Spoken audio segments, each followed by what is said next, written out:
Vamos orar, pedir que Deus nos abençoe.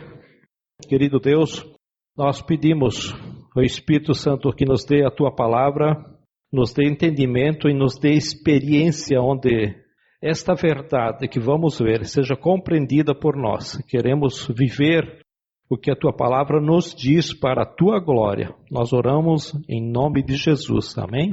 Evangelho de João, capítulo 1, versículo 29. Hoje eu quero realmente relembrar um fato essencial a respeito da morte de Jesus. Na verdade, esse estudo eu tinha preparado para a ceia, mas é uma meditação que eu vou trazer aqui para vocês hoje, como o Fabrício não pode vir hoje, vai vir domingo que vem. O que diz aí? No dia seguinte, João viu Jesus aproximando-se e disse: vejam, o meu estudo é daqui para frente. É o Cordeiro de Deus que tira o pecado do mundo. Eu tenho uma tradução que diz: eis o Cordeiro de Deus que tira o pecado do mundo. Não sei se todos sabem que é um pouco perigoso interpretar a Bíblia literalmente, como se diz, no pé da letra. Se nós pegarmos no Sermão do Monte, quando Jesus fala: se teu olho te faz pecar, então arranca teu olho. Se teu braço te faz pecar, corta-o ou arranca o teu braço. Nós teríamos dificuldade se fôssemos interpretar literalmente ou dessa forma a palavra de Deus. Mas a Bíblia tem partes chamadas de parábolas que apontam para realidades espirituais muito profundas. Mas hoje quero interpretar literalmente esse texto que nós acabamos de ler. Eis, ou é, o Cordeiro de Deus que tira o pecado do mundo, numa referência a Jesus, o Senhor. Esta afirmação ela é extraordinária, que Cristo tira o pecado do mundo. Ele como Cordeiro, onde o sangue é derramado. Isso aponta para a cerimônia do ritual de sacrifício de animais no templo de Jerusalém, no Velho Testamento, que ainda os judeus querem fazer isso no futuro, né? Onde os sacerdotes, os levitas, eles faziam diariamente, pela manhã e pela tarde, sacrifícios de animais. E o sangue daqueles animais aspergiam sobre o altar. E a Bíblia diz que aquele sangue de animais faziam expiação pelos pecados. Isso quer dizer que o sangue de animais cobria os pecados dos homens de tal maneira que Deus, olhando para os homens coberto pelo sangue do sacrifício de um animal, Deus não via os pecados, Ele via apenas o sangue. O sangue fazia expiação, isto é, cobria.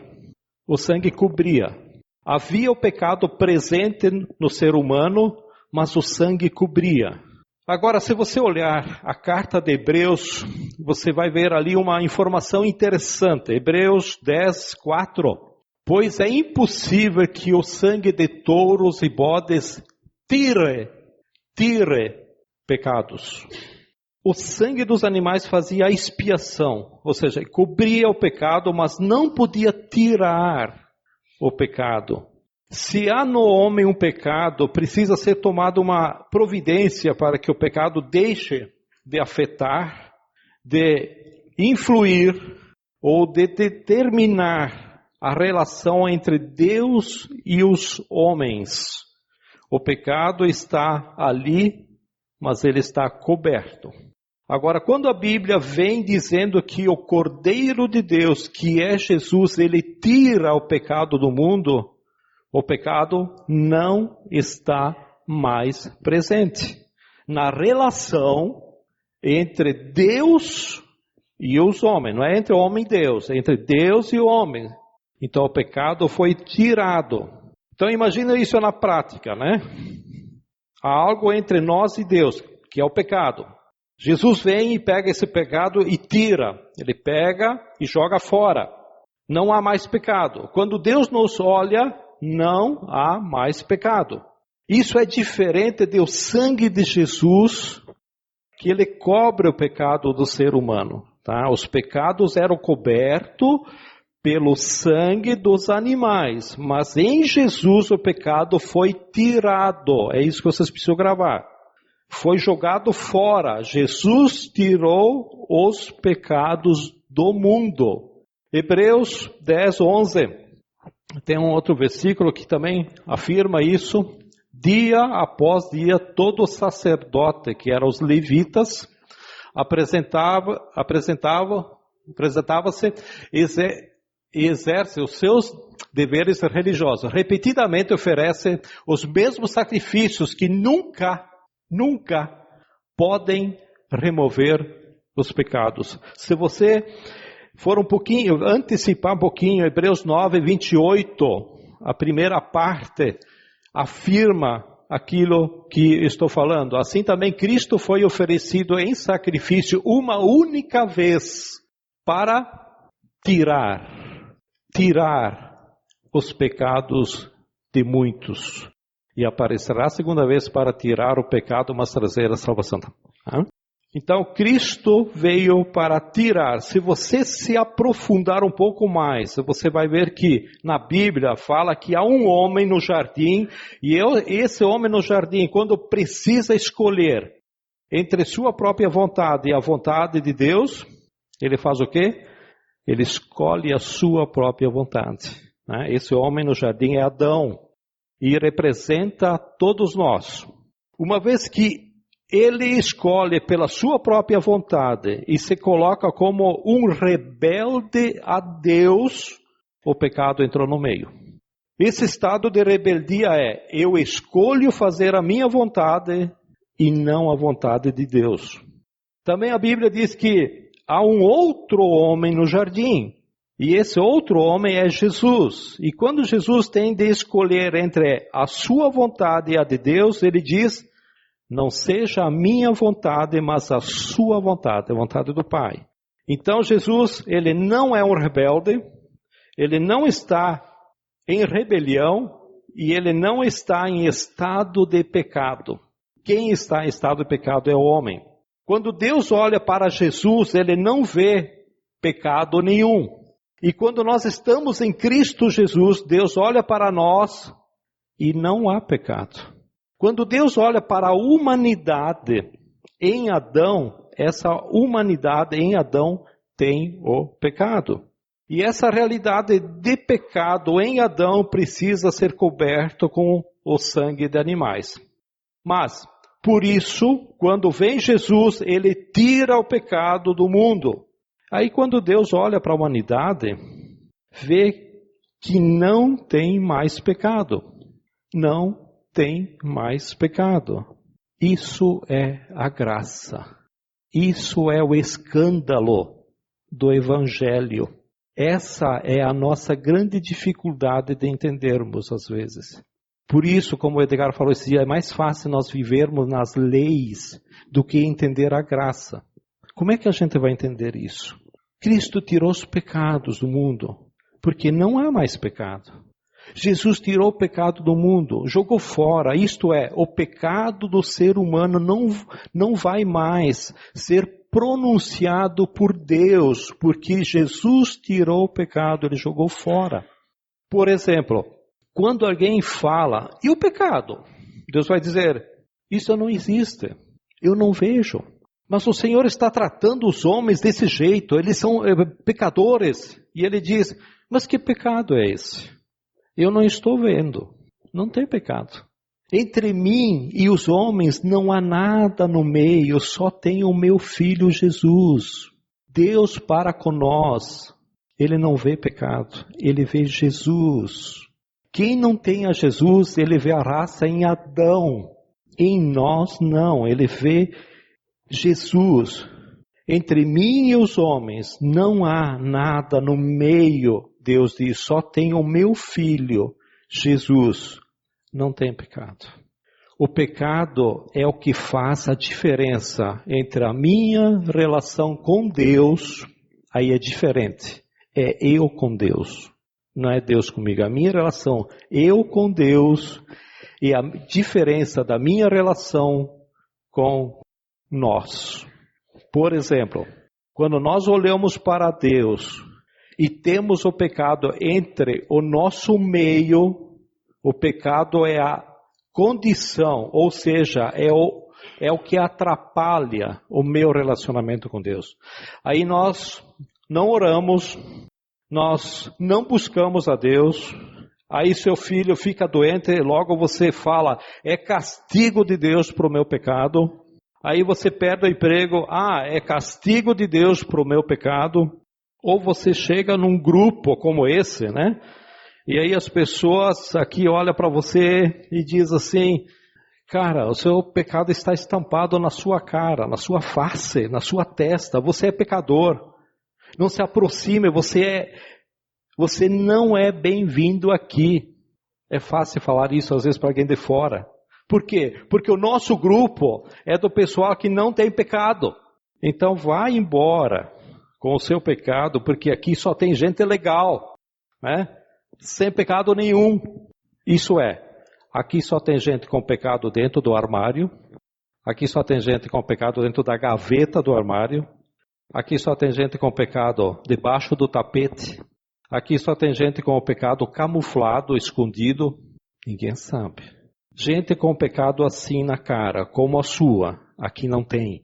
E aí nós lemos isso aqui, que Jesus Cristo é o Cordeiro de Deus que tira o pecado do mundo. Isso é escandaloso. Vou dar um exemplo de como é escandaloso. Imagina no céu uma mesa posta para o jantar. Até eu queria colocar uma mesa aqui com cadeiras hoje, mas nós só temos mesa grande, daí eu não fiz isso. E ali tem um lugar separado. Agora pense numa pessoa odiosa, escrupulosa, rancorosa, sei lá o que você quer pensar da pessoa, tá? A pior espécie que tem. Pense numa pessoa, quem você acha que podia ser? Né? Aceita uma sugestão aí, quem se arrisca dar uma sugestão? É sério, fala o nome de uma pessoa assim, que você acha que vai ser a última que vai chegar no céu, ou que vai queimar na quinta chapa do mármore do inferno lá. Hitler, legal, boa sugestão, gostei. Hitler, fica eleito Hitler? Vamos eleger Hitler, ok. Mas tem mais aí, tá? Tem Herodes, tem Judas, tá? Então Hitler foi eleito na chapa de mármore do inferno. Você chega no céu para o jantar, aí você vai e puxa uma cadeira, e nesse seu lugar reservado naquela mesa, tem o prato, tem os talheres, tem as taças, tem o guardanapo, tudo reservado aí. Quando você puxa aquela cadeira, vem o anjo e diz, aí não, aí está reservado. Aí você pergunta, mas para quem? Está reservado para Hitler. Hitler? Como assim? Ou Herodes? Como assim? Herodes matou em Jerusalém, matou um monte de criança em Belém, na Judéia. Esse Herodes, sim, esse Herodes tem um lugar reservado nessa mesa. Aí você não quer ficar perto do Herodes. Aí você vai dar uma volta, vai no outro lado da mesa, e aí você vai, puxa uma outra cadeira. Aí o anjo vai, chega e diz, bom, esse lugar também não, está reservado. Mas está reservado para quem? Está reservado para Hitler. Mas que Hitler? O Hitler vem? Se vem, eu não sei, mas ele foi convidado. Aí está a reserva para a mesa dele. Mas Hitler se converteu? Não, não é Hitler convertido, é o Hitler bandido mesmo, assassino. Mas ele foi batizado em alguma aliança por aí, alguma igreja? Não, é o Hitler que não foi batizado. Mas ele teve uma experiência secreta com o Espírito Santo e só Deus o viu. Então é isso que aconteceu com ele? Não, é o Hitler que não foi batizado pelo Espírito Santo. É o Hitler mesmo. Aí é o lugar dele. Mas o pecado dele. Mas que pecado? Que pecado? Mas espera aí. Hitler matou um monte... Será que nós falamos do mesmo cara? É aquele cara que matou um monte de gente. Mas tem o pecado da vida dele, entre ele e o céu. Hitler tem lugar naquela mesa. Herodes tem lugar naquela mesa. Judas tem lugar naquela mesa. Você tem lugar naquela mesa. Eu tenho lugar naquela mesa reservada. Esse é o escândalo do Evangelho. Isso é a graça. Isso não é leis. Isso é a graça de Deus, que às vezes nós temos dificuldade de entendê-la. Então é muito mais fácil nós vivermos no legalismo, cumprirmos a lei. Por isso que às vezes essas ideias se tornam um escândalo. É difícil de interpretar. O Cordeiro de Deus tirou. Jesus tira o pecado do mundo. Pecado é a condição segundo a qual nós nos tratamos uns com os outros. Eu não me relaciono com tal fulano ou fulana por causa que aconteceu tal fato. Pecado é a condição segundo a qual nós nos relacionamos com Deus. Bom, eu não tenho bom relacionamento com Deus por causa do meu pecado com Deus. Mas não é a condição segundo a qual Deus se relaciona conosco. A condição que Deus se relaciona conosco é o sangue de Jesus derramado na cruz. Esse sangue de Jesus tirou o pecado do mundo. Ele tirou. Por exemplo, será que vocês estão entendendo? Eu quero dar outro exemplo para esclarecer bem, tá? Porque eu sei que a graça, indo bem a fundo, ela é um pouco complexa. Mas nós não podemos deixar de desfrutar disso, tá? Porque é algo que Deus nos deu. Por exemplo, a parábola do filho pródigo. O que é que está acontecendo na parábola do filho pródigo? A maioria de vocês conhece, né? Eu não quis trazer o texto aqui, senão nós vamos puxar muito longe. Um jovem chega para o seu pai e fala assim: papai, eu tenho um grande desejo no meu coração.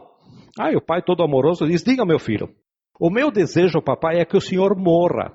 É que o senhor morra, para eu meter a mão na minha herança.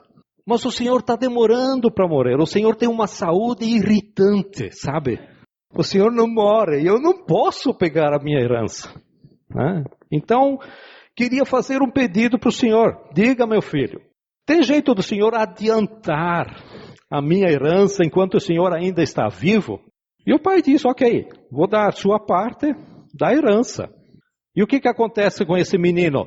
Ele vai embora de casa, você sabe toda a história, né? Em pouco tempo, ele, com as festas deles, as orgias, gasta tudo que da herança, ele vai e gasta tudo e tem em tão pouco tempo, né? E acaba, no final de tudo, parar num chiqueiro comendo comidas de porcos chamadas alfarrobas.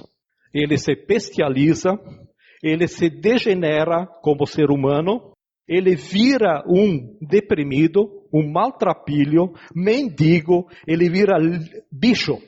E, enfim, ele vira Hitler, ele vira Herodes, ele vira, sei lá, quem você pensou antes, ele vira você, ele vira eu. Aí um dia decide voltar para casa, e quando ele volta para casa, imagina que o pai dele reconhece o filho dele de longe, só pelo andar, né? E sabe que aquele que vem lá longe é o filho dele. A Bíblia diz: quando o pai vê, o pai levanta e corre em direção ao filho, cheio de compaixão, abraça o filho, beija o filho, porque no coração daquele pai sempre quis amar, sempre quis abraçar, sempre quis ter aquele filho de volta. O pai não fica sentado na varanda esperando para ver como ele vai chegar. Deixa ver se ele se arrependeu. Deixa ver se ele teve o abismo ligado com alguém aí. Ou se batizou lá em alguma igreja. Né? Deixa ver se ele está ciente do pecado dele. O que o pai sabe é que o filho está de volta. Dá para crer que o prato daquele filho, o lugar à mesa daquele filho, esteve sempre lá. Os talheres estiveram sempre lá. A taça esteve sempre naquela mesa da família. O lugar à mesa sempre, sempre, sempre esteve lá. O pai nunca tirou da mesa aquilo ali, né? Na verdade, foi o filho que foi embora. Não foi o pai que mandou ele embora. Quando esse filho volta, o pai não pergunta: meu filho, você está arrependido? Aceitou a Jesus como Salvador? Você vai à igreja direitinho? Foi à célula ontem de noite, lá nos jovens? Apareceu algum estranho lá na célula? Não é? Deu o dízimo direitinho. Olha, se você não deu o dízimo, o gafanhoto vai te pegar. Né? O pai, ele não fala nada disso. O pai corre, abraça o filho. E mais, o filho quando chega perante o pai, tem uma confissão ensaiada.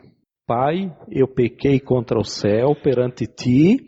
Eu não sou digno de ser chamado de teu filho. Trata-me como um dos teus empregados. Os dois se abraçaram, choraram, e nem a confissão dele conseguiu concluir. Por quê?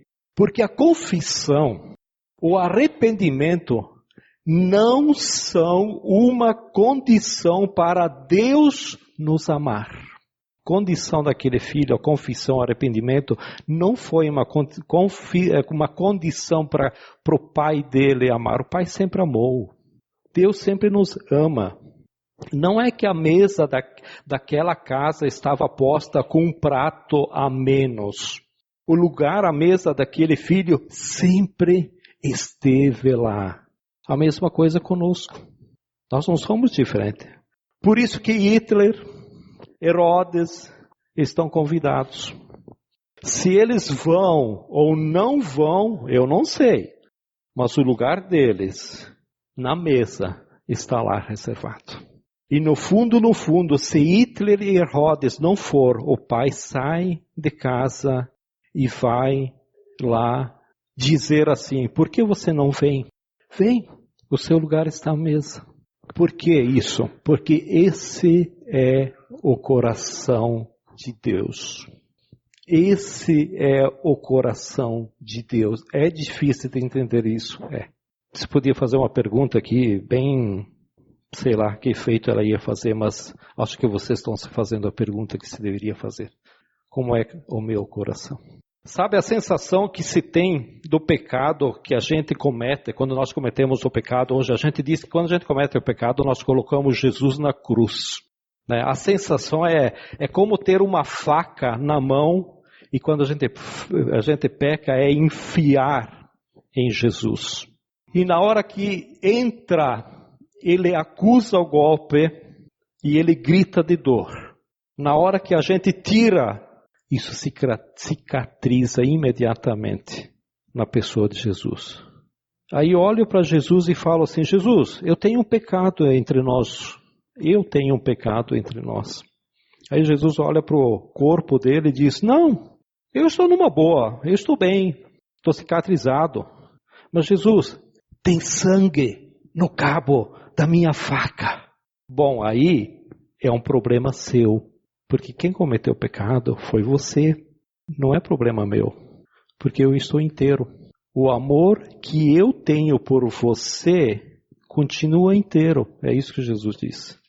O prazer que eu tenho na sua companhia continua o mesmo.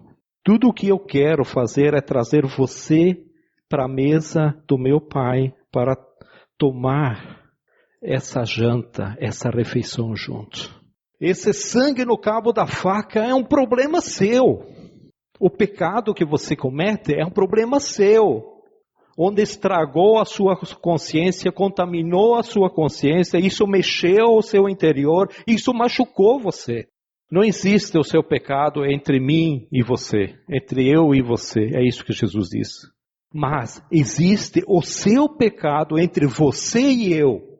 Entre você e eu. Por quê? Porque o seu pecado está dentro de você.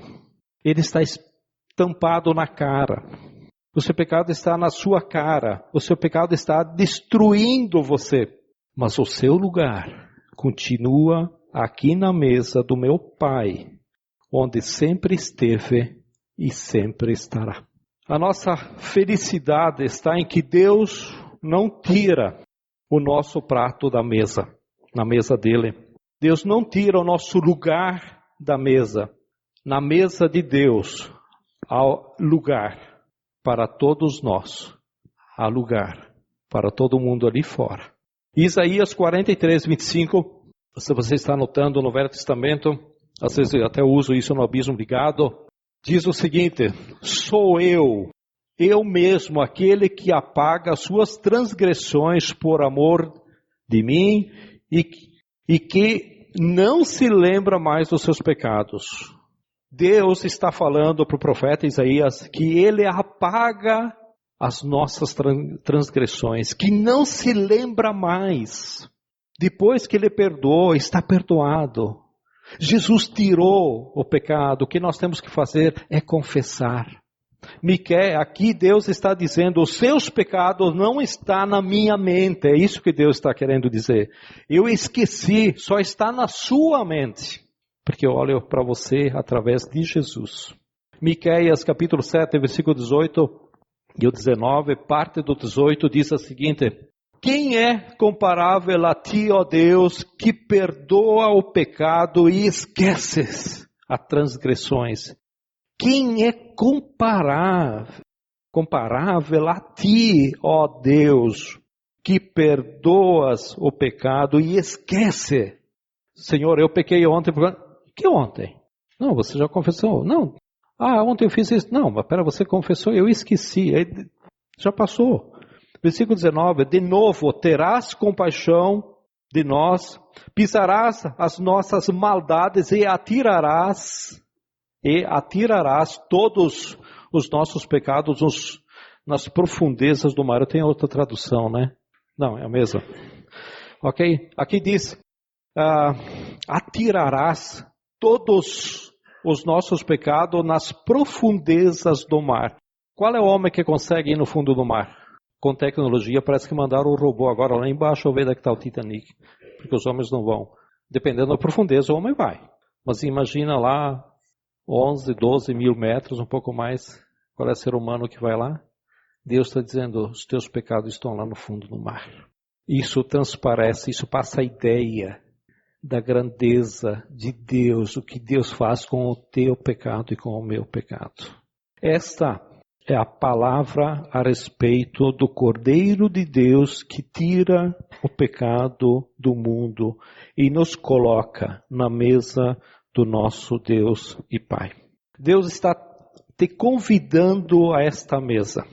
Independente, olha o que a graça faz. Independente de quem você é, o que você fez, qual é o seu passado, o que é que você carrega dentro de você, qual é o pecado que está estampado na sua face ou registrado na sua memória emocional, espiritual, sei lá o que está na sua cabeça. Deus está dizendo, joga o seu pecado fora. Joga o seu pecado fora, porque isso está matando você. Isso está destruindo você. Abandona esse pecado e não deixe de se assentar à minha mesa.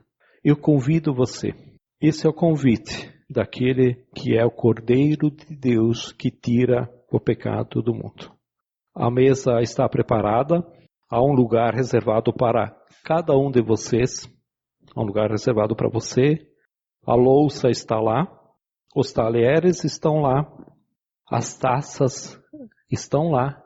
O guardanapo de linho branco também está lá. O que você vai fazer do seu lugar reservado? O que você vai fazer com ele? Baixe a sua cabeça e fale com o Cordeiro de Deus que tirou o pecado do mundo.